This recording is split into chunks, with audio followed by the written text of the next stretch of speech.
that you don't like the viewers. She doesn't like the viewers. Yes, Yeah. and that's it. And we've got Mr. Adedarami, I'm here. editor-in-chief, as our newspaper review guest. Yeah, and some interesting stories today, hopefully. Yes. Absolutely. Yeah.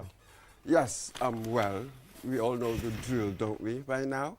The first segment, the African proverb. Every day we treat an African proverb and play around with it, toss it about, and to see what we can learn from them. And then today, our other segment, of course, afterwards, then we'll have the newspaper review.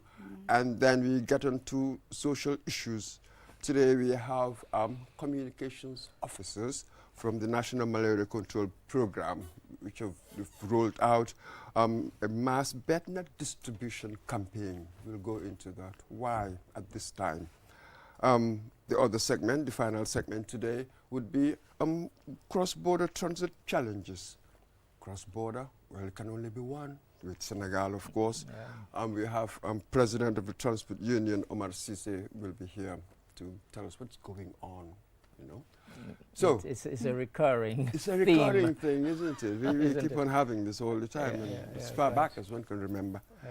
So let's begin with the proverb. It's a bit like thoughtful today, isn't it? It is. I'm tempted to give it to Lolly, really, just to get her into the program properly. So be careful when the crocodile attempts to smile. Oh, yeah. I'm very apt. Indeed, Lolly. So what's your take on this? Be careful when the crocodile attempts to smile. And I think they tell us which country it comes from. Mozambique. From Mozambique. From Mozambique. From Mozambique. Yeah. Okay, be careful when the crocodile attempts to smile. Yeah. We all know crocodile don't smile, right? Yes. It only shows the teeth. It shows their teeth. So I think from my understanding, one should be careful when you see someone or something, about that nature trying to change. Yeah. Because sometimes then it might not be real. Quite. Quite. They might be up to something. Yes. Faking a smile or about to do something. So you just need to be careful of someone or something dangerous, when they try to open up.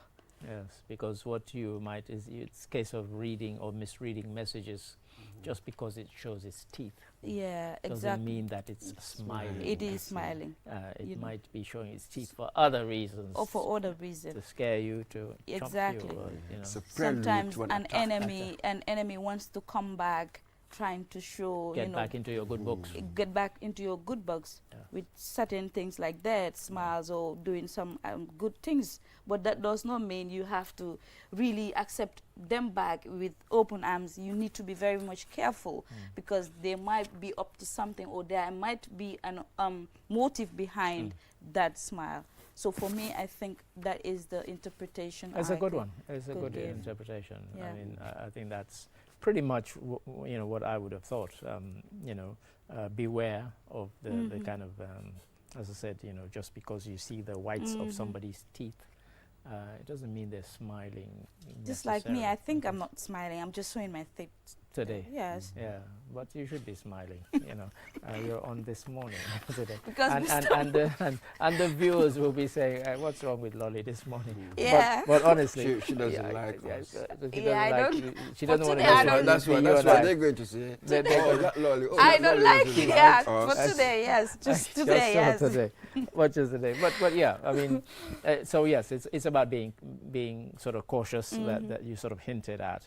That, particularly if somebody is an enemy or somebody to be feared, they might smile, they might be trying to lure you into kind of sort of putting down your defenses, and then that way they can get you. And so yes, I think it's one of these kind of cautionary things, obviously, that beware and be aware. Yeah. Absolutely. Yeah. And another example could be politicians.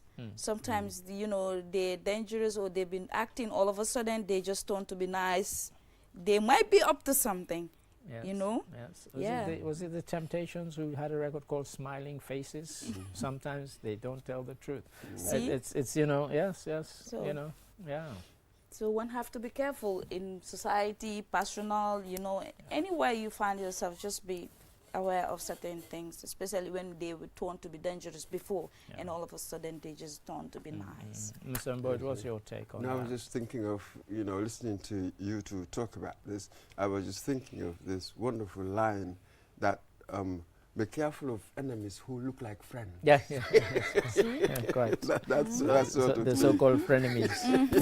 absolutely. That's true. So Yeah, yeah. one must be careful when something acts out of character. Out of character, yes. think Crocodile, as that's key. Lolly said at the That's beginning, what he crocodile's not used to Yes, smiling. not used to So it. when he does smile, Absolutely. what's behind that You- smile? You know, I will even extend it to situations where when you've got a deal, when it's too good to be true, it's probably It not probably true. is too good to be true. That's Stuff like that. Yes.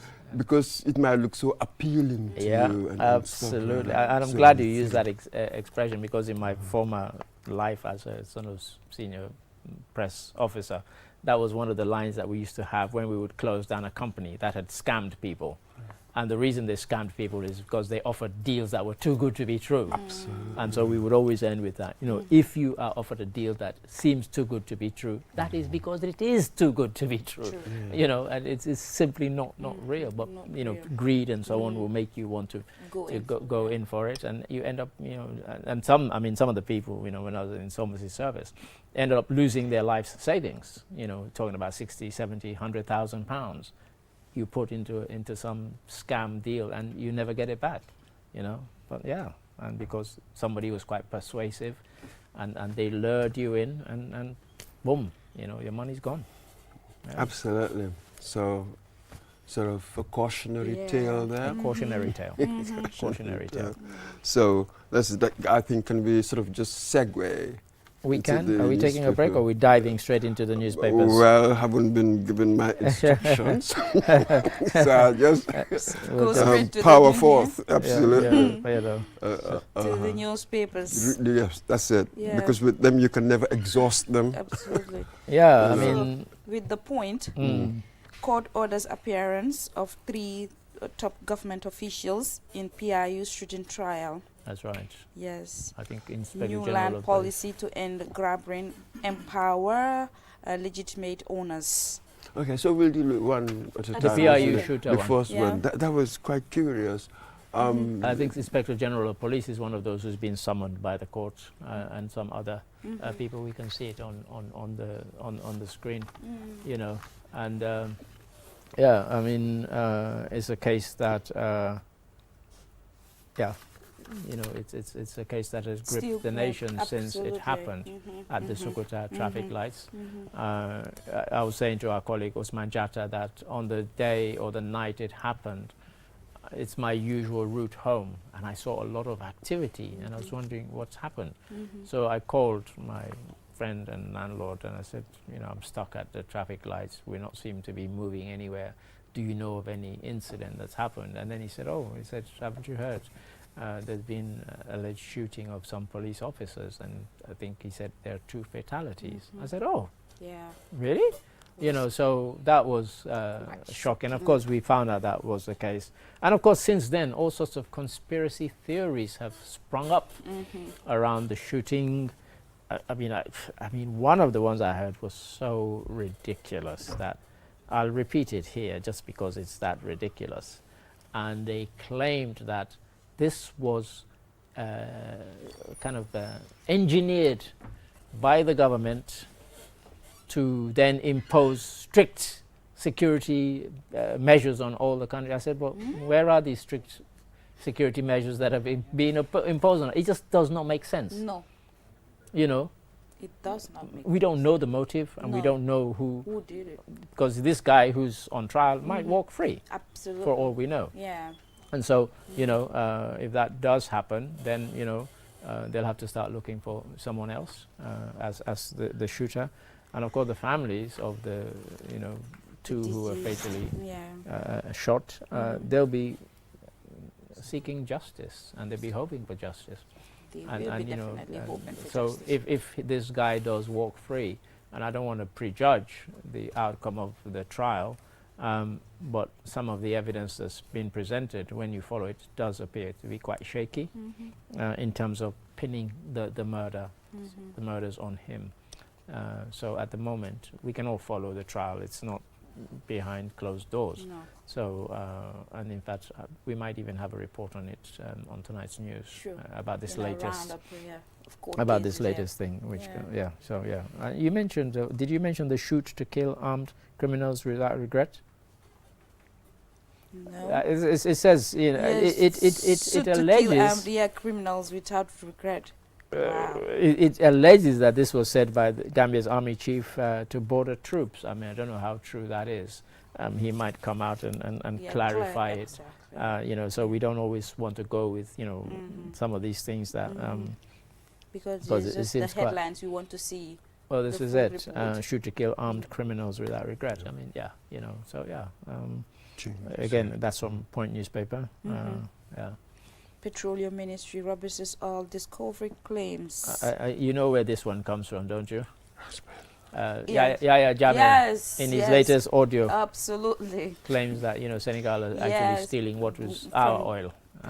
You know, I mean, it's an interesting one because the oil is offshore. So theoretically, if there's oil offshore Senegal, there should be offshore Gambia too. So, you know. And I was wondering, why would he keep such an information till this time? Why didn't he get them drilling when he was president? Yes. Until now, he's trying to tell us everything that had happened like many years ago. That's right. It's kind of ridiculous. I don't just get it. I mean, why would he want to reveal these informations now? I came into the office the other day and somebody was listening to the full length of the audio. And he did rant on for quite a while. I think he spoke for about half an hour. Yes. You know, and you still have people listening and actually believing some of the nonsense, including, as you said, you know, if you were president and oil was discovered, why didn't you get them drilling for it there and then? Why now you're no longer president, suddenly you say we had oil and Senegal have stolen it? I just don't understand anything. Yeah, quite. He mentioned a lot of stuff, you know, that he even sent people, Gambians, to go and train, because he didn't want, you know, foreigners to be part of that deal. Just a little portion that should be managed by a foreigner, but almost 80 to 90% should be like Gambians. Yeah, quite. So I was like, okay, you got all this plan, but you never told us. Never told. It was a secret plan. Secret plan. I mean, why would it matter now? Moving swiftly on. An interesting one. That's it. So I'm back. Yes. Court strikes out drug case against Chief Magistrate Parmodun Jai.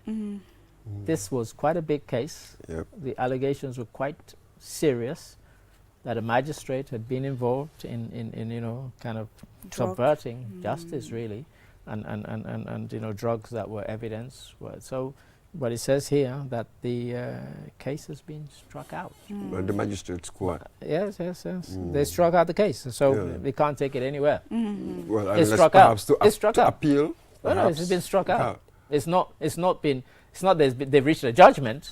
It's been struck out. It's been dismissed. So that's it. You know, that's the end of it. You can't keep, you know, prosecuting somebody until you get it right.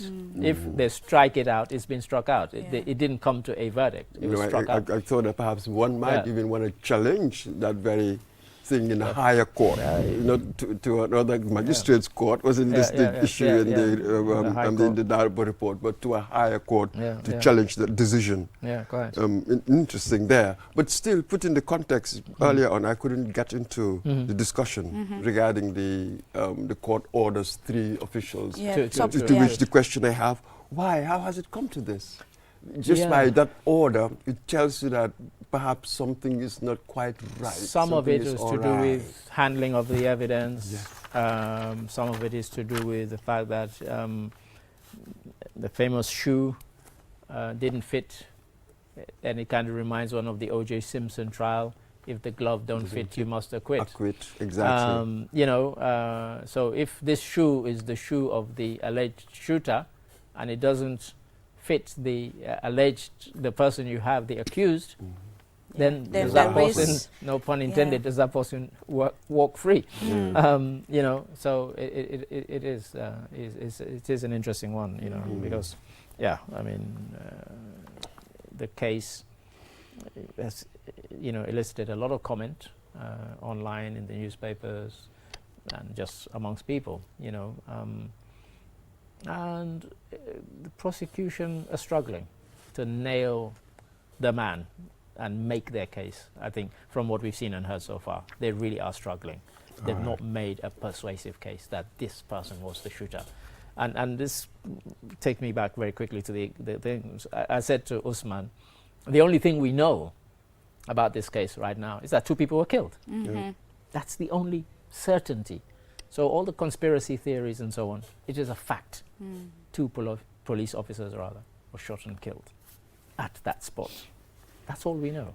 All the conspiracy nonsense is nonsense. You've got no facts for it. You've got no evidence for it. Now we have to wait for the verdict. You have to wait for the verdict. Yes. Yeah. So another sort of headline. Yes, so on the Standard, I think almost their headlines are all the same. You've got Police identified man killed by car at Senegambia. That we had that yesterday. Barrow launches strategy to bridge madrasas secular education system. So these sue member Drame for 900K, that's thousand, for bail bond and damages. Gambia denies all tough allegations. That's right. And in the corner there, Dr. Sisse, yes, Barrow will contest and win in 2026. I think he made this in the interview with our former colleague Choi, amongst other places. He was on GRTS on Monday. And it came up, and he said he will not only contest, he will win. And we had the discussion yesterday about Grand Coalition or not Grand Coalition. You know, that I think we're kind of aware now that his intention is to contest 2026. It's only around the corner. If the party were going to find somebody else with just over a year to go, they would have done so by now. That's it. And some folks would say, I mean, of course he would say that, wouldn't he? Because he's on the president's side. He's on his, literally on his payroll. Yes. So they'll say anything that favors them, what the votes will determine. So this one on the Fourier. Interesting how we are all pivoting now.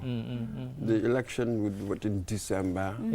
Quite. But it seems it's a long campaign. It's a long campaign, it seems. So if it's warming up, you know, doing a run-up. As it were, a long run-up. That's what it's doing here. Like for the long job. So I think you were going to go to the Fourier. Fourier one, The Embassy U.S. Issues urgent warning to Gambians amid U.S. immigration crackdown. In fact, I have it here. Yes. I have the actual thing issued by our embassy in Washington, D.C., and it's quite interesting. It is obviously to do with Trump's new policies, and they issue a kind of stern warning to various governments, and they're telling these governments to tell their citizens. Yes. And what is it they're telling them? Well, it's about overstayers. Yeah. So there are certain countries that are overstayers. I mean, one of the reasons they gave for kind of the visa restrictions on Sierra Leone was that they claimed that many Sierra Leoneans had gone to the US and overstayed, but then people were able to list over 10 or 15 countries that had more overstayers than Sierra Leone. So I'm not sure that one even holds any water. But you're dealing with Trump, though. Well, this is it. He doesn't care about evidence. Look at the nonsense he did with South African president. Fake graves that weren't graves, and gravestones. He doesn't care. So what it says at the end, it says the United States will not tolerate those who facilitated illegal and mass immigration to the United States. That's one line. It says the United States requests that your government informs your nationals of this information through all appropriate channels so that they do not risk arrest, prosecution, imprisonment, or fines by attempting to enter the United States illegally, overstaying their periods of authorized stay in the United States, or failing to respect terms of their admission. Now, when I read something like this, I always think, how far back do we go? Do we go back to these Europeans who came and took over the Native Americans' land? Are they going to deport all of their family members? Because if they did, then America will be empty. But I suspect Trump doesn't want to go back that far. He only wants to go back as far as the last 10 or 15 years, but that's the new reality that we're dealing with. And of course, he's facing the consequences. We see what's happening in Los Angeles. There are riots, and serious riots. They've sent in the army, And of course, Trump yesterday, when he's speaking at Fort Bragg, in front of a bunch of soldiers, said that if I hadn't sent in the army, Los Angeles would have been burnt to the ground. Well, it's still in the process of being burnt to the ground, even though you did send in the army. So it's kind of idiotic, but it's the kind of thing that he doesn't care about evidence or facts or whatever. He just has his own way of doing things, of saying things, you know. So, you know, interesting times. So, so, you know, embassy but issues, you can just urgent imagine warning. in the US right now, all immigrants.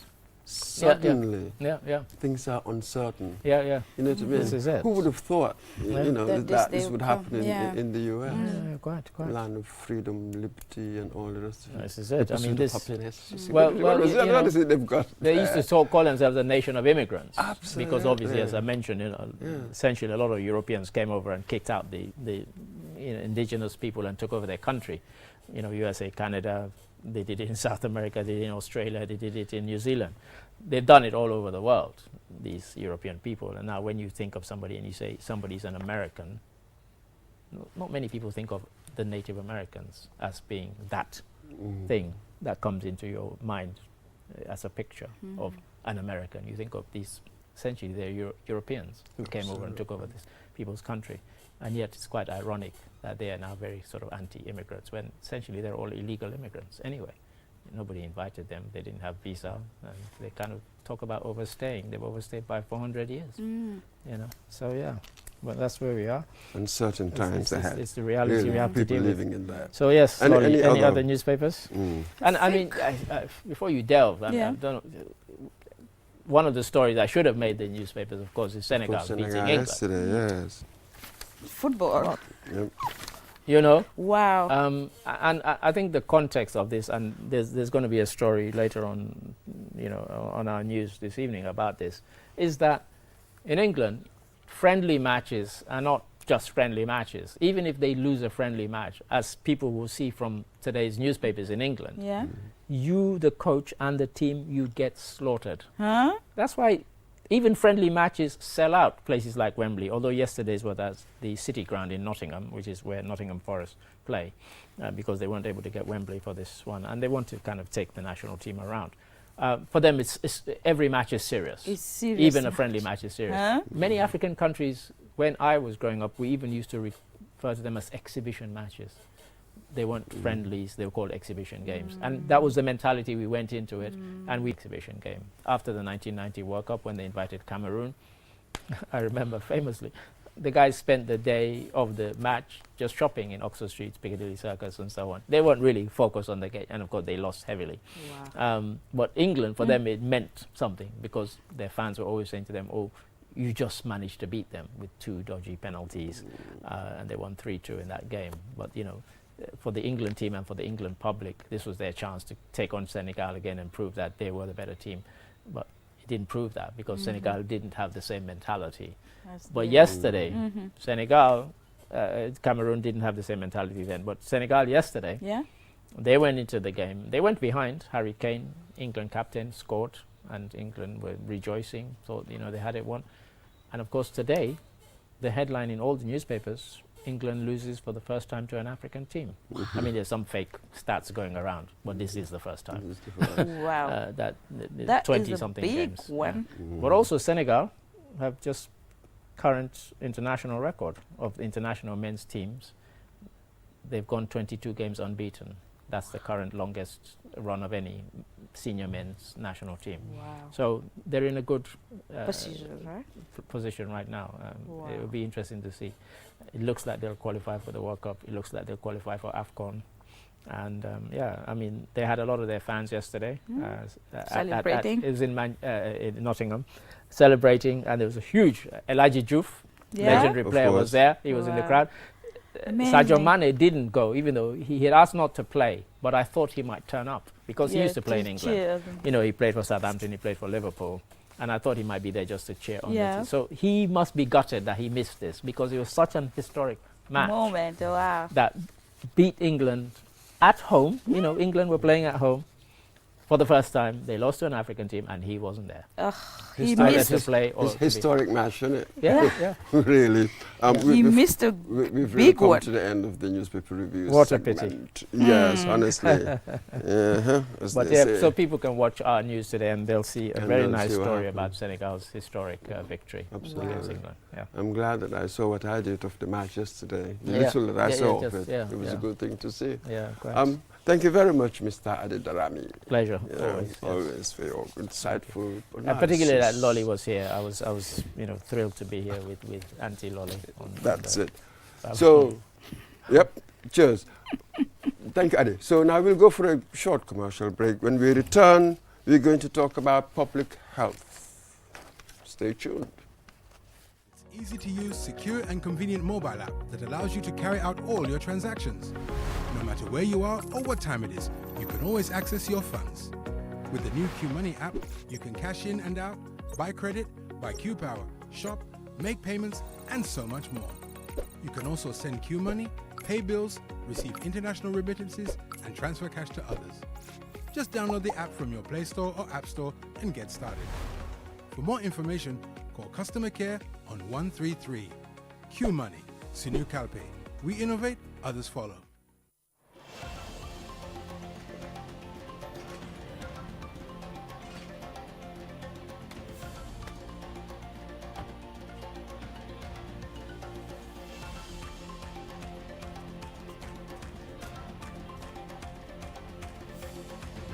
Oryx gas, the energy that brings us together.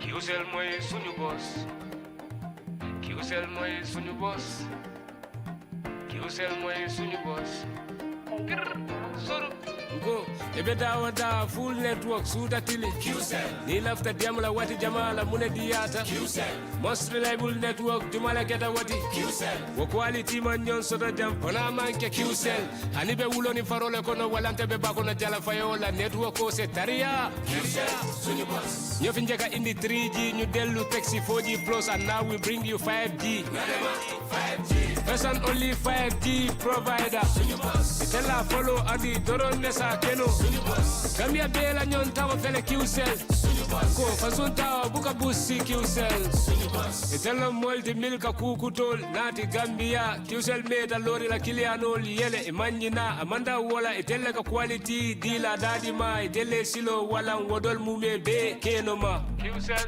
suñu boss QCell suñu boss QCell suñu boss QCell suñu boss connection be bambandi QCell suñu boss QCell most innovative QCell suñu boss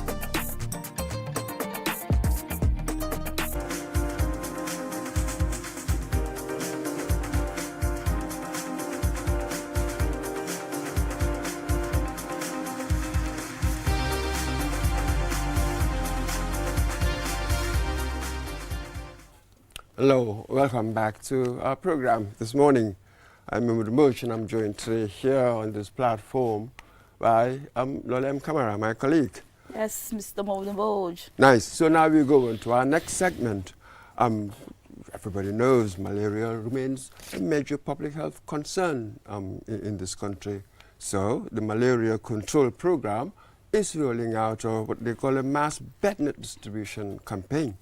So to help us really understand who benefits, what happens, how does it work, I've got here two communications officers from the Directorate of Health Promotion and Education, Aissatou Saidi and Lamin M.N. Dabo. Good morning and welcome to the program, ladies and gentlemen. Thank you, Mr. Bush. We're happy to be on episode today. That's it. So we begin with the basics. What does this whole campaign mean? Yes?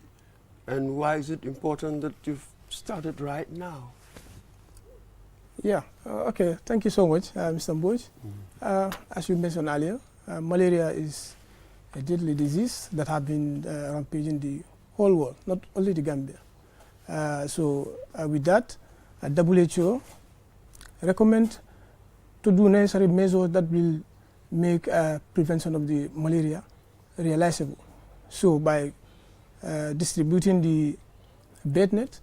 That is one of the most effective way of preventing or reducing malaria article drastically.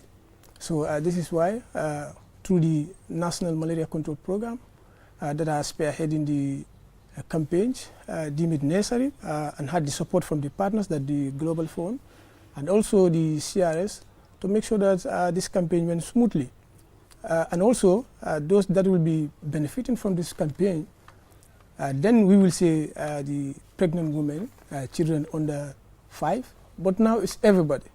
Everybody is included, because if everyone is not safe from malaria, no one is safe from malaria. This is something we are working on right now. That's it. Isata, you want to add anything to that? Yeah. You can see in those days, evidence indicates that the malaria has reduced drastically here in the Gambia. About 50% or so. 60%. 60. Okay. So you see, in those days, malaria was rampant. If you can see, when you go to the health facilities, you'll see a line of people, malaria, malaria. So nowadays, when you go to the health facility, it's hardly you have cases of malaria. It's because of the bed net that people are utilizing. So it is the most cost-effective way of preventing malaria here in the Gambia and anywhere in the world.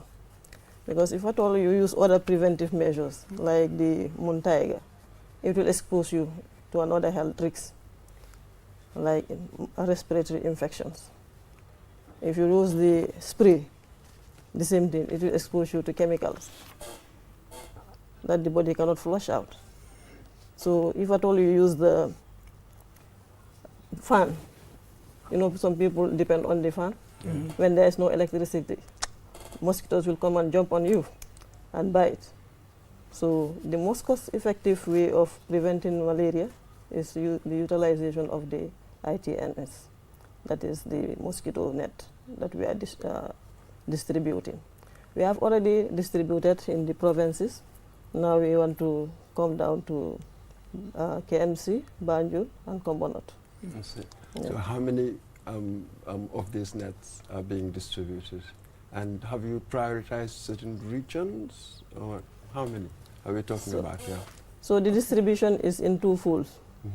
We started with the campaign is in two folds: registration, then distribution. So we registered in the provinces, like from Western to Brikama, going to Esau, Farafenye, Jarasoma, Bansan, and Basse. When we finished registration there, we came over. We did the registration here also. I don't know whether your household has been registered. Yeah, we've been registered. Yeah, okay. Somebody came to our house. And then you were asked to keep your vouchers. Yes. Okay. Then we went back to the provinces again and distribute. We have given them their nets. Then we break for the prayers. Okay. Now we are coming to start from the 13 to the 18. So the registration here means people who would receive these nets. Yeah. What was the criteria? Was there any criteria or process to determine who, or is it anybody can? No. The net come for everybody here in the Gambia. You know, the population of the Gambia is being calculated. The target is 2 people per net. 2 people per net. So that is it. So because you'll see we'll have about 2.something million nets available. 1.5 million. No, it's above 1.5 million nets that are available here in the Gambia. So 2 people per net. So the distribution, the way the registration was done is we have a team, volunteers, that goes to each household and asks for the household head. Then they communicate with him or her. They write the number of people that is in that household. So if at all you have 3 people in your household, you are entitled to 2 nets, because 2 people per net. The remaining one, we are not going to leave him like that. We will still give them nets. If you have 5 people in your household, you still have 3 nets. 2, then 1 will be given. 2 people per net. The remaining one will not be left like that. They will be given net. So that will make it everybody will have net. That's it. So currently you're still registering. Yeah, during the registration we have experience. Mm-hmm. In some during distribution we realize some of the communities they will give number of people that are not in their household. So for them to have more nets.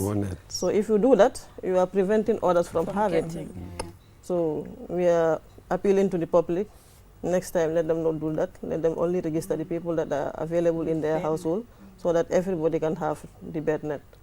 Because I was going to ask what measures are in place to prevent duplication. Because sometimes, like you said, people will have and they will come and have again. So what measures? Now you're appealing to the public to desist from such acts because you're preventing one. That means you've answered part of my question. So the other question I want to ask, what should the family do if they really miss this day? Where should they go and get it? Because sometimes you go to a household, they are not there. They're either at the market or they're doing business. The door is closed. You don't have access to enter. So what should they do next to ensure they have this bed net? Okay, that's a challenge we face. But what we will advise them, those that miss out during the registration, they will wait until the last day of the campaign. That is going to be on the 18th. They can go to the distribution site. They will be given the net, because they will take some of their details. Because we believe that our registration team have visited almost every household, almost every compound. They have been there. So most of the household or most of the compounds, their gates are closed. Yes. They could not have access to it. And we receive calls through the Minister of Health helpline. They are requesting for voucher. What we advise them is you wait until the last day of the distribution. If you go, you will get it. Oh. Yes, and those that miss their cards, and we don't advise people to miss their card, but sometimes it might happen. But when it happens, you misplace it. So when it happens, we advise them to go to the distribution site that very day, or if possible within the duration of the distribution. If you go there, you might be asked for certain details because your numbers have been taken. So if they ask for a number that was been given to them, they may punch it in the system and you'll be able to get the nets. But we advise you to keep it very safe, not to be lost. Okay, I want to ask again, because Fini, anybody they will say, Muluma teda si ron sanke. I cannot sleep under a bed net. So is there any education or sensitization that you give along when you give these bed nets to convince people that it's really for their health to prevent them from getting malaria? Because man, I am from the village. I used to sleep under the bed net. But my husband, I've never tied a bed net. Say, Loli, man, munuma nelo si ron sank every day. That's what people say that as well. That's very true. Yes. So do you give any educational awareness? Into all of all? Yes. Yeah, we as can be, dañ leen di advice ne pour ñu utilize bed net bi parce que loolu moo lay aar si feebar. Soo feebaree soo déggee yaa ngi dem defi business da nga wér. Soo amutee wér sa xaalis bi yëpp ngay dugal pour nga am sa wér. Soo léegi nag lu fagaru moo gën faju. soo exposé sa bopp si mosquitoes ngay dinañ la maata te su la maatee di nga ñëw am malaria te soo amee malaria loolu dina la affect sa njaboot yi affect sa family members yi su dee ne la ngay dañ la tëddal si lopitaan mu foog ñu gaay dem seeti la kool loolu yëpp ay xaalis mooy fay duga di nga jënd garab di nga def lu bari fekk soo tëddee si ron sanki rek nga aar doo génnee xaalis boobu yëpp nga aarlu sa njaboot aar sa bopp aar ñu bari parce que yow soo aaree sa bopp rek su dee jigéeni biir moom fa fekk aar nga kooku tamit si am malaria. Parce que dañ gis na jigéeni biir malaria daf ko dee sonal trop. ak xale yu ndaw yow soo exposé sa bopp gis nga dangaa expose ñooñu yëpp parce que yow soo ko amee ñooñu tam mën nañoo am malaria. So ñu ngi ñaan askan bi nañ jëflante ak sanke bi mooy nekk yoon bu gën a baax pour aar la si feebari malaria bi. ba pare bëgg naa xam yan façon sanke ngeen nekk because sanke dafa am ñaari style am na boo xam ne is just a round head am na boo xam ne 4 corners la Wow. So 4 corners yi ñu bari dañ dee wane ne doo dee am sa néeg bi foo koo takkee ci te su fekkee ne round one bi la is always easier because soo xëyee suba mun nga koo round li nga takka ko si kaw. So what kind of like design ngeen nekk di joxe this time around? User friendly. Wow. Yeah. 4 corners lañ indi xam nga sànq bi ne gars dañ ko nandal si garab boo boo xamante ne leen isi beneen bi ngeen di isi 4 corner bi su ma nekk amu fa 4 corner fu ma takkee ma ne nga fanaan si ron 4 corner moo gën mali mu yooyu maata la de Yeah, but fanaan si ron corner bi moo gën nga bàyyi yooyu maata la waaye ba tey 4 corners yi dañ dee jox éducation ne mun nga koo sanse laay danga koo lal ni nga téye si digga bi nga taka ko nga aj ko te boobu moo dee gën a comfortable dan di conical one xam nga conical one bi daf dee round ba pare nii du dee yaatu ba pare soo ko lifine ñuuxee sànq bi dafa tëdd sa kaw waaye 4 corners bi soo ko ceeñee dara sànq bi luy tëdd sa kaw danga dee tëdd comfortable so ñu ngi ñaan askan bi nagaay ñëw jël sànq yi dañ baax yaatu nen mun nga koo sanse su dee ne bëgguloo foo ko ñeneenti tonkomaay bi su dee ne bëgguloo ko rek mun ngaa ñëw nga jël sànke bi nga dem sanse ko nga def ko li round one bi da ngaa téye si digga bi rek nga taka ko soo buggee tamit mu gën a fashion mun nga koo yóbbu si ñawkat yi ñu ceeñal la ko dégg la ngeen kay da ngeen waroon a ñëw ci TV bi rek di ko démontrer nga war a assi wa nit yi ngeen koo gis waaw da ngeen day def loolu waaw just to add on to that we've trained individuals that can do that so if you're unable to fix it. Yes, fixing in a round form. You can just take it to the hospital. We have individuals that were trained to do that for you. Time yeah, why so I don't have time to go giving me fish, teach me how to fish. That's so yes, like the position I want it to be there. You will be for no more than okay, feel like obugade. Ngin tired moko for once and for done my ama because on the jot amut. We're talking of time here. So legi lumo buga lache again. So this time new dem si manika be right. Moene, do you do follow-ups to survey the impact of these materials? Because so lenko johereng them. Do you ensure that people are really using it consistently? That was the next question. And how do you monitor it? Exactly. That they demo del watting and monitor ko so len yon smaker. Be malen won benen sanke bi fuma ko dugalam. Do len ko gom sa. Yeah. Okay. Mbadi madim ko ami konton na ni programme comme na sista ka fa nyami doron. Niaje wobe ke kanundo sensitization wala manke.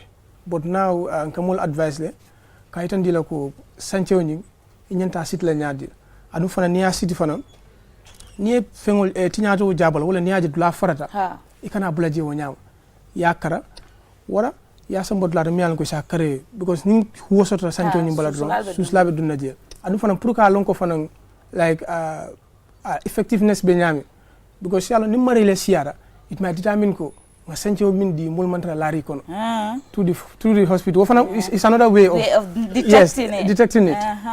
So like for example when we register let's say 500 cases of malaria before the distribution and we distributed it throughout the year we have less than let's say 100 or 50 we will say wow the impact has been felt.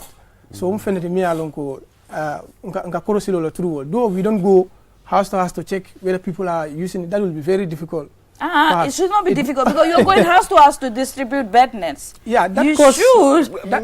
I accept that it will be difficult, yes. But yet you also realize that it is absolutely crucial to have a mechanism of finding out what has been the impact, the effect of these interventions. Surely. Absolutely. Yeah, the malaria control program will have been the best people to explain. Okay, all right, that part, all right. Yeah, but I think they do use do survey. And their surveys indicate that utilization is not 100%. But the registration, this registration that we do, we have 100+%. Many people have been registered. You know, we are going to house. But now the distribution, during the first phase of distribution, we realized that people are not coming out until we added 1 day for the provinces. To see that for many people to be registered. And do you think it is only ideal to give bed nets just before the rain season? Because even after rainy season, you still have mosquitoes around. Because you look at our environment, you go to our homes, you have flowers, you have anything that attracts mosquitoes.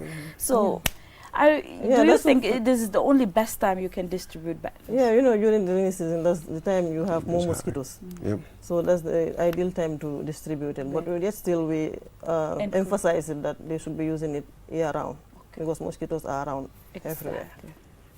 Absolutely. So, but here I would also really love to know the role of health workers and volunteers, isn't it, in these campaigns, particularly in reaching rural areas. Yes.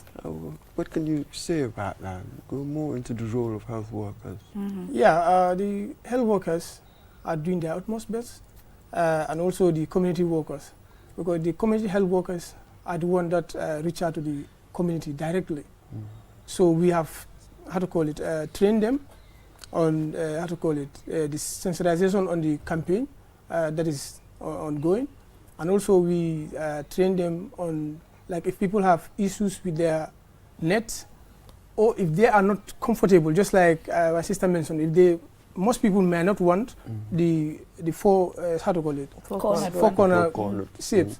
So they will they will help them to make it round shape so that they can use it conveniently. And also the health workers have been going around.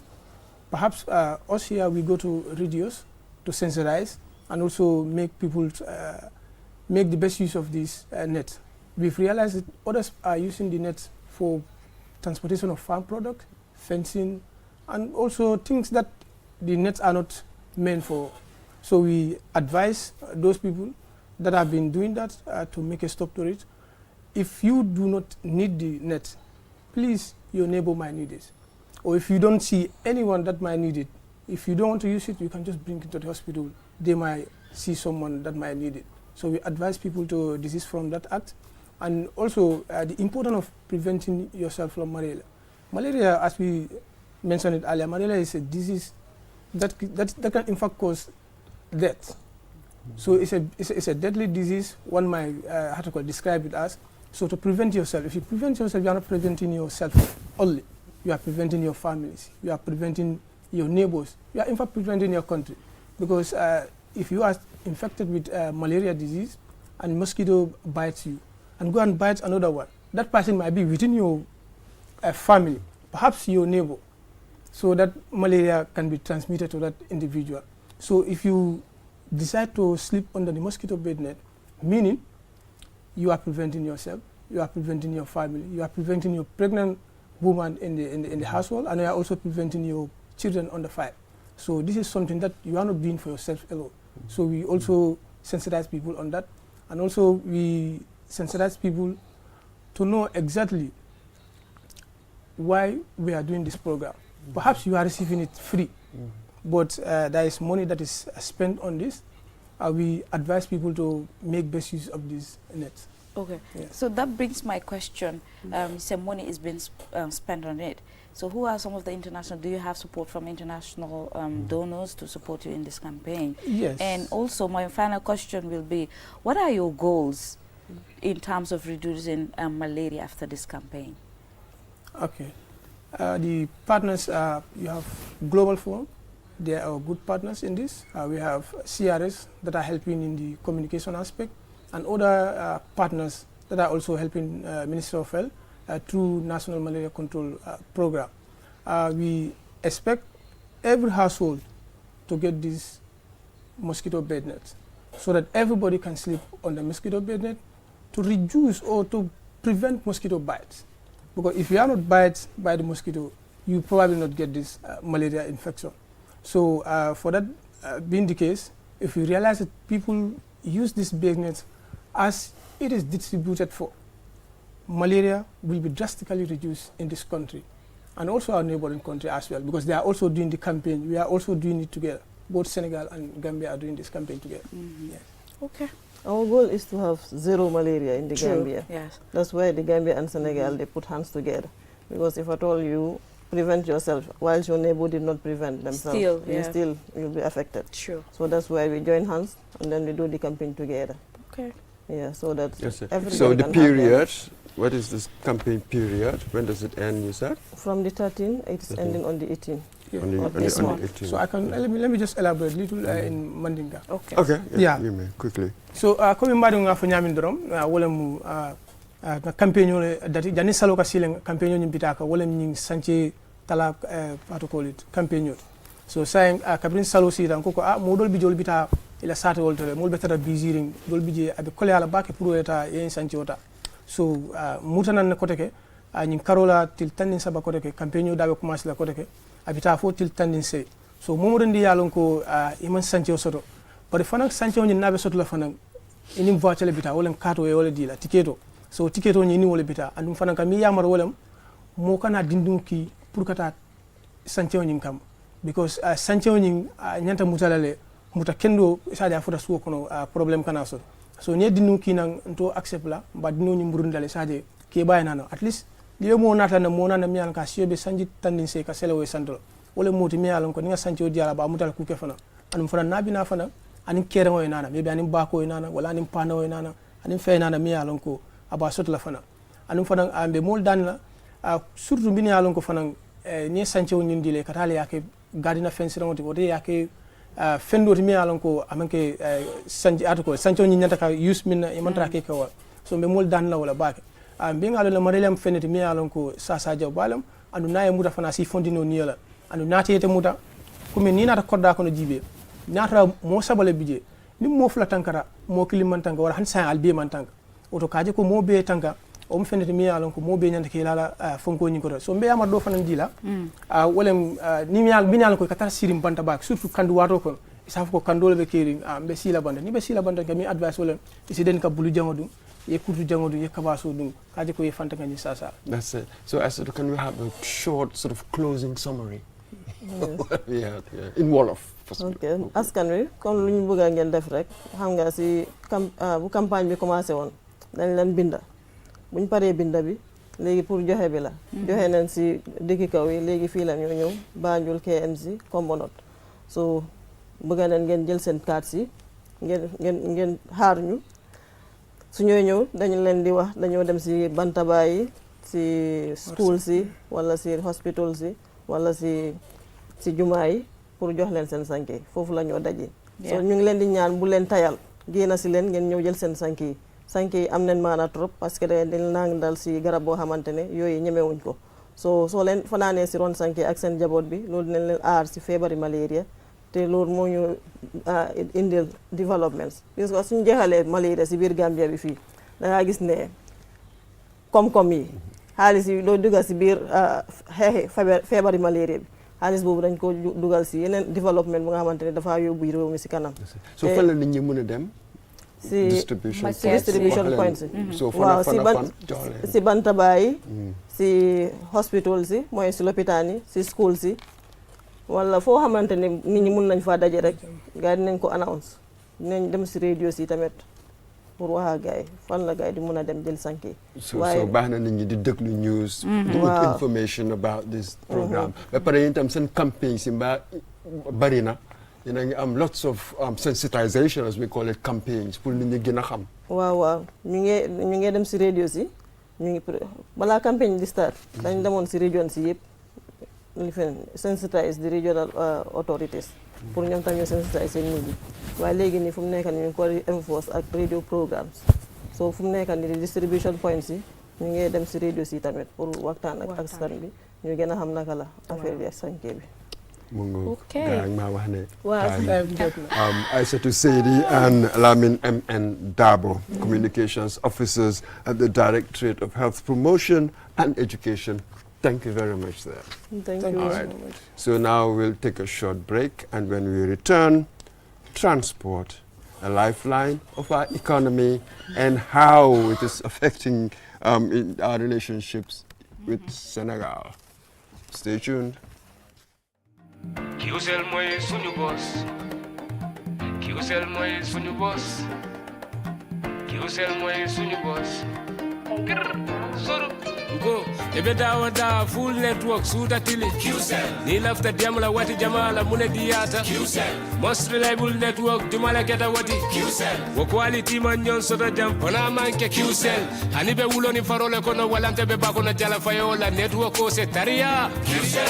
Sunyu boss. Nyo finjeka indi 3G new delu taxi 4G plus and now we bring you 5G. 5G. First and only 5G provider. Itella follow adi doron nesa keno. Gambia bela nyon tawo fele QCell. Ko fasunta buka busi QCell. Itella molti milka kukutol nati Gambia QCell meda lori la kilianol yele imanyina amanda wala itella ka quality dila dadi ma itelle silo wala wodol mume be keno ma. QCell sunyu boss. QCell sunyu boss. QCell sunyu boss. QCell sunyu boss. One next one be bambandi QCell sunyu boss. QCell most innovative QCell sunyu boss.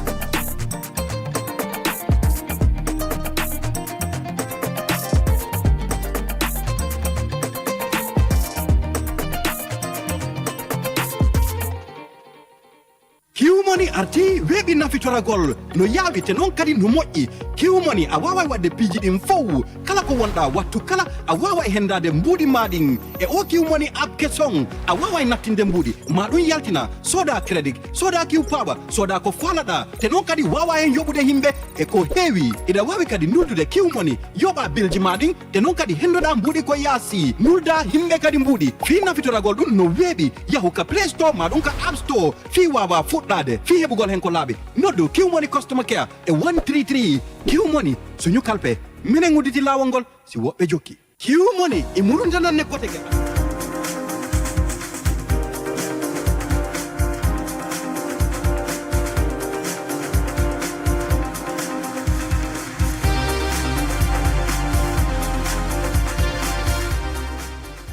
Hello, welcome back to our program.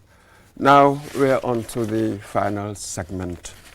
One of the lifebloods of our economy is transport, moving people, goods and services across borders, especially in our case with our neighbors Senegal.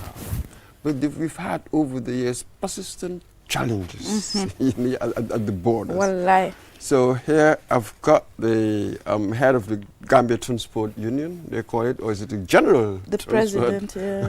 Union, Mr. Omar Cisse, to go into this latest spat. I understand that you've launched a complaint, or you've released a statement that you're going to launch a complaint at the Senegalo-Gambian Permanent Secretariat. About what? Thank you so much. Good morning. Mr. Butch, and my, I don't know, I think my daughter. Because you are Sisekunda. Hey. Thank you so much, Eid Mubarak. It's a pleasure to be back here again to discuss with the public regarding to the movement of the people, goods and services within the sub-regions. As you say, transport is the wheel of the economic. We lodged a complaint to the Ministry of Trade, Industry, Regional Integration and Employment, reading documents concerning the challenges the Gambian transit goods have been facing within Senegalese corridors. And we copied all relevant stakeholders, we think, is key stakeholders. And also lodge official complaint to the Senegalo-Gambia Secretariat, as the Secretariat, assigned to, bring, dialogue within Gambia and Senegal and make sure to promote integrations, security, whatsoever. So we lodged the complaints. We refer them back to the ECOWAS conventions, AFCFTA conventions, and other international conventions, and also our bilateral agreements. And remember, these two countries, two head of state, the government have a meeting last year by August at Mansakonko. They have common consensus agreements, even making proclamations. Some of the decisions they have been agreed. But we believe in Senegalese side, the most of those agreements are not being implemented. So it's a continuous challenge to the government business and government goods in transit. We believe it's important to remind them back the decision they take on our behalf, so that the goods in transit can face minimum challenges. But currently, the challenges are not even, again, beyond the scope. And we believe that is not good for our economy. That's not good, even our trade, our integration within sub-regions. So these challenges are beyond our control now. That's it. So let's get into specifics. What are the specific challenges? Okay. If you are familiar with the ECOWAS protocols on the goods in transits, most of the ECOWAS countries like Mali, Guinea-Bissau, Guinea-Conakry, they bring their goods through Gambia on name of transits. So those goods will be landed here and end up transported to the final destination.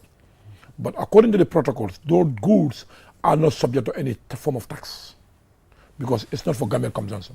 It's not for Senegalese consumption. So the government of the Gambia will try and make sure it facilitates those goods to their final destination. The government is not charging single dollars for those goods, but it's going to help our trade cargoes. It's going to, effective our ports in other logistics arrangements. Particularly, transporters will benefit from it, the agents, the other business, even laborers. But after those goods exit from the Gambian border at the Senegalese border, they started facing non-tariff barriers. Because according to the protocols, those goods passing through Senegal as a transit corridor, they're subject to only escort fee. What do you call escort fee? Escort fee means the goods are not going to be secured with the Senegalese custom from border to border, so that make sure those goods are not be offloaded in Senegalese economy because they don't pay any tax. Then those charges, during that meeting, we have agreed on the enormous tariff from border. Each border have your own charges based on the distance. But currently, those charges have been triple or 100% increments, and other security, harassments and unofficial another charges. So we believe if those situations have been continued, it's going to hinder our trade. It's going to hinder our transit trade because most of those people are doing business, expect returns. So if those non-tariffs have been continued, end of the day, they will not prefer to come into Gambia because the costs of business is beyond the scope. So most of them, that's why most of the people now leave Gambian port, use Senegalese port as a transit good because of those barriers. We, as a layman, as a transporter, we believe these are all tricks to block. It's a trade war.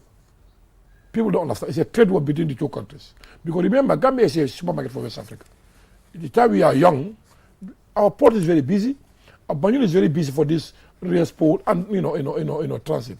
But now that's a complete thing of the past because of not number one, port is not effective before, but all the other time is about the challenges business people are facing. Remember, the agreement we agree at the border from Gambia to Guinea-Bissau. Let me give you an example. We agree each vehicle in Senegal they will pay 750, Currently it's around 8,000 for escort. It's less than 130 kilometers. Just escort per vehicle. You know how much they are charging? Over $35,000 per vehicle. And how much do we charge for these things? No, according to the agreements, the agreement should be 8,000. 8,000. Showcase in CFA. All right. That what was agreed from border to border. But currently all charges, if you conclude, it's over $35,000. Go to Mali, the vehicle are paying over $60,000 just to pass through Senegal. Only passing through Senegal. Guinea-Conakry is over almost close to $40,000. These are all charges. End of the day, it's discouraging business people to use government port as a port. Do remember, these are the same tariffs the Senegalese are passing from Casamance to Dakar. It's the same corridor, the same protocols. But Gambia is only charging the minimum charges $2,000 maximum. Maximum $2,000 with e-tracking. But we have been continuing facing these challenges. No, we discussed as authorities, as a Gambia, the two other states, the three governments, agreed the Gambia implement 100%, they implement only 10%. Only 10 from the 100. So I engaged the personnel at the borders, at the regional level. They told me even they are not aware of the meetings. So how long has this been going on? This is not today. It's not today. It's a decade. That's it. So does it appear as if there's nothing that we can do about it, or we cannot solve it? There's no solution to it. Hence, it keeps on going. How come it's so persistent? For me, I bring our commitment is a little bit lack, from my own point of view. When you say our commitment, whose commitment? Is it the union? Is it the government? Government, union, everybody. Because it's a national interest. This is not about the government. It's about the Gambia. This is a national issue. it's going to affect our economy. Economy affects all of us, am I right? So we don't need to both, bring our heads together, discuss things, and try to find a strategy how to solve it. For us, we have a strategies, because most of those issues is caused by, authorities, the state authorities, custom, police, police, Zanamori, you name them. These are state authorities. They know those protocols more than you and I. But the fact is, the interest about the protocol is about how to prevent the economy of the Senegal, so that they can frustrate business people, they can harass them, so at the end of the day, they use the Senegalese port as a point of exit. So, Omar, I want to come in there. So, now you filed a complaint because you've seen things are not being right, and it has been going on for so long now. So, what policy changes or infrastructure investments do you want to see the government do? No, this is not the first time we have been lodging these complaints. No, I think even government are aware more than you and I. Yes. Because when you complain, you want people to hear, and you want something to be done. Yes. We bring these justifications, what is happening. We give them regular updates. And you remember 2018, the two heads of state have signed a Senegalese, have a bilateral discussion. We already call Senegal government, President's Council meeting. These are issues was discussed in 2018. In 2020, at Senegal government, Senegal President's Council meeting at Senegal, these are the same things we discuss. In 2020, these are things we discuss. It's the always discussion. In the table, we will discuss and agree. It's not supposed to be, this is the protocol, this is the agreements, but the implementation is the question now. What would you want, for instance, the Gambia government, what action would you want them to take, for instance, now? Imagine if they were to take the next action. What would it be? Thank you. What would you want? My advice is, they have been engaged in series of time regarding the our diplomatic, channels. But still they are not. Let's also act. For instance, do what? You cannot frustrate my citizens, my business. I'm allowing your people to enjoy my country just like that. I'm not going to do it if I'm the president. So how are you going to act now? Who's stopping us? Who make this? It's not the police officers. It's not the custom. We don't have a custom and police. We have them. Go to Senegal. Go to Farafen today. 95% of vehicles are foreign Senegalese vehicles. Even the professional. Treat them like the same. Oh, okay. So now he's telling us they're going to do the same. Overcharge, make life hard for them. Yes, okay. You will go and table and discuss it. You remember in 2024, the Senegalese Union was been protesting for some of the charges Gambian authorities have been doing. You remember? Yes. Over 8 days, we don't want to protest. We don't part of the protest. We figure the complaint is not genuine. The complaint is not genuine. We say no. End of the day, they started stopping our vehicles. We say no, they cannot happen. We are not protest. You're going to force us to protest. We counter protest. We stop all their vehicles. They probably two governments sit and discuss on it. But today, if those no tariffs are being imposed by our union, we are going to react. But it's imposed by the authorities, the state authorities, Zanamori, police, Douane, you name them. These are state authorities, state functional authorities. So Maslaha, you're going to take that Maslaha syndrome out. I'm not sure. I believe the custom and the police should be take that action. Huh? I'm not sure whether it's necessary called Maslaha. I'm just sort of now trying to work out here the effectiveness of this trade war, as you call it. Who wins in a trade war? It's a bit like an eye for an eye. We'll all be blind in the end. Then nobody it will bring solution of those issues. But there's no solution. Is it a solution? Let me tell you. Is it a solution? It's war. Today. Yes, they're going to war, Mr. He just told you. They're going to war now. But war is not a solution. Even WTO. War is not a solution. Agreement. Yes. Today, if you stop my water to enter, I can stop your rice to enter my country. It's just a strategies how to protect each other. It's about economy. It's not about it. It's about economy. This is about economic issues. Yes. As you said, as I keep saying this. But Omar, have you exhausted all the measures, like trying to negotiate? If two presidents have been seated for 3 times discussing this and no solution, what further measures are you? So you think you've exhausted? Then what do you hope to achieve by lodging this complaint to the Senegal-Gambia Permanent Secretariat? If you've exhausted all the points. To regulate, they are aware of these issues. So as a citizens or as a union or whatsoever, we are mandated to remind them, this is the agreement you signed. This is the military you've been protocol so that we can. But still, these things are not be happening. No, still, those people, end of the meetings, you inform the people, this is the agreements, this is the protocol, this is whatsoever. But it's not be happening. What is the next steps? They promise us they're going to engage Senegal. Okay. Even they're aware of the program, they're aware. They are. They will engage them. Even they prefer to go there and discuss with them. And also, we write an official letter bringing all those complaints, all those charges, share with the authorities. It's their mandate as a government, mission to make life easy for Gambians and the Gambian business. Am I right? I think they understand you more than you and I. So the fact is, we cannot keep silence. Things are normal. Things are abnormal. If the situation continues like this, you're going to treat, bring something you don't expect it. Let me tell you, as a union, we understand our mandate, we know our role, we know our responsibilities. But also we understand some other people's responsibilities. I keep saying this, even sometimes people call, the Gambian commercial vehicle are not allowed to Senegal. It's called by Senegal's government. Today, Loli, you and I, we don't have any law, any power to close the national road. No. Am I right? Yeah. No. But if civilians go to the road, close the road, nothing happen. Government dictate them. Government is the government, policies. So what has the government been saying to you as a union? Because I would like to imagine that you've been communicating, you've been engaging, for instance, the Ministry of Trade. So what have they been saying to you? Not even saying, because I'm part of one of the committees. Okay, so this transit what's the consensus? They understand issues, what is happening. They know they're all aware. So we need to find a solution. We know a problem already. Yeah. So we shall be find the solution of the problem. Because if we are not doing that, tomorrow it's going to hinder our economy. So, but they haven't found a solution. No, so the solution is number one. The solution have different strategies, different models. They sit at bilateral, set bilateral agreements, have bilateral consensus. Even call a meeting, emergency meeting, discuss and agree. But those agreements are not being implemented. That is my problem. Then that's not a solution. Because the problem is still there. They are not following. It's like it's just a map paper. I've been saying, if the state have been agreed, this is not our agreement. It's a state agreement. They know what is happening, what is they agreed. But now your colleague, your counterparts, you understand, it's not implemented. Are you respecting? Am I going to respect mine? So that means. So if the Gambia agreed, what they agree, they agree all, respect it, and try to implement it. But your counterpart is not implemented. What is supposed to be your role now? That's the question people will ask. That's it. So why do you think that the government has not acted? No, acting is in two ways. They agree. But they've done something. What is the government's reaction? With government. Our government. No, the government is aware of what is happening. That's it. But what has it done? Being aware is one thing. Taking action. Now they sign agreements, but we inform them what they agreed. Their counterpart is not implementing them. No, they know. So it's their role now to know what is the next step they're supposed to take. Because if I'm the one who said agreement, what would you want them to take? To reciprocate, wasn't it? Period. They said they're going to for me, that's the best way.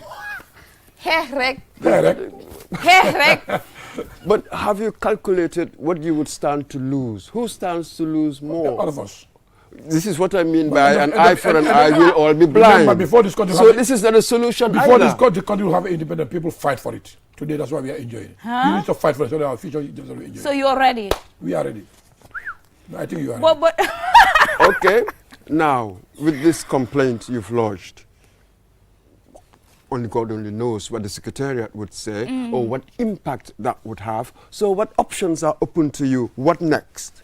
Yeah, in our level, as I said, we are part of the team discussion on this. We will continue to engage them. If it's need union reaction, we are not going to hide it. We understand. We know the country we belong to. We know the economic status quo of this country. We will make anything possible to make sure to protect the economy. Whether people are going to agree or disagree, that's not our problem. Our problem is that the will and intention we have for this country. That's why anytime, even yesterday, they voiced I went to Basse to do some fact-finding. What is happening there? On Monday, I spent my whole day in Basse so that we can have a tangible evidence what is happening. I can give you all those breakdowns, what has been happening in the borders. Because remember, before this position, I'm a driver as a professional. This is my job. So that is why you need to say it's not about the, we as a Gambia, what is our interest? Let me tell you an example in Senegal. To love your country, Senegal, if they're doing something wrong, but they believe in international interest, they don't care. Whether it's attached with the law or problem, that's not their business. Just make sure they protect the economy of this country. So it's my responsibility, it's your responsibility, it's somebody to make sure that we all stand to protect the economy of this country. So have you engaged the officials at the border?